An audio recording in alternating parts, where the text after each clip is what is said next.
Earlier, I spoke to Zhou Jingxing. He is the former counselor at China's embassy here in the United States. I began by asking him if the U.S. delegation agrees with President Xi's speech as he highlighted how the U.S. and China should continue to work together as they have in the past. Yes, I think that the United States and China have come to the agreement that there should be a greater and closer cooperation between the two great nations in the world. In the message from President Obama and also in the keynote speech from President Xi, we find that there are actually a lot of common points that, the key word would be cooperation and working together and the responsibility of the two countries for not only the two countries, but also for the international community. So I think there is a great consensus between the two countries to have a better relationship, or in the diplomatic jargon, a new type of major power relations. So I think that the foundation is already there for better relations. Now, some analysts in the media don't have a very high expectation of much coming out of the dialogue this year. What do you think? Can we expect much? Well, I think, personally, I think that conducting diplomacy is a little bit different from manufacturing auto cars or T-shirts or things like that. So you cannot quantify the diplomatic achievement, especially in such a SNED and out of such a complicated relationship.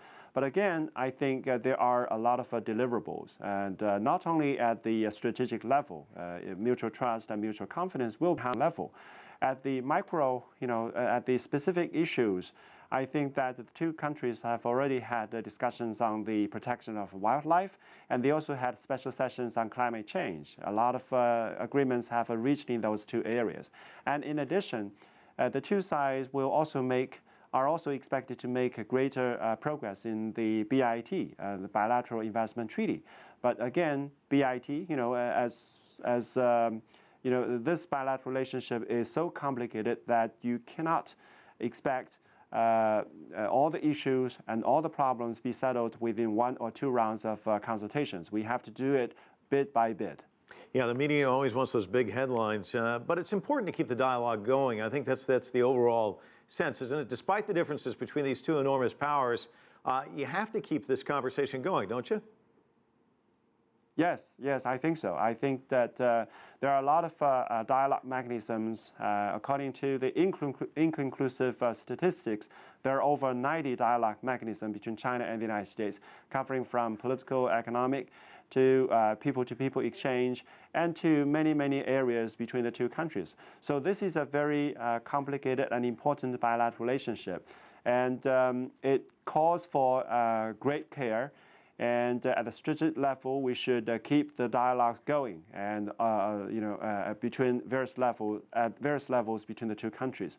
And on the other hand, we must also be clear-minded that we must not be tangled or obsessed or distracted by certain specific issues, because there are issues, to be honest, that cannot be settled for the time being. And if we keep obsessed by those issues, then we will move nowhere. And that is why when the president says that we should bear in mind the overall picture, the greater interest of the two countries, and he means it.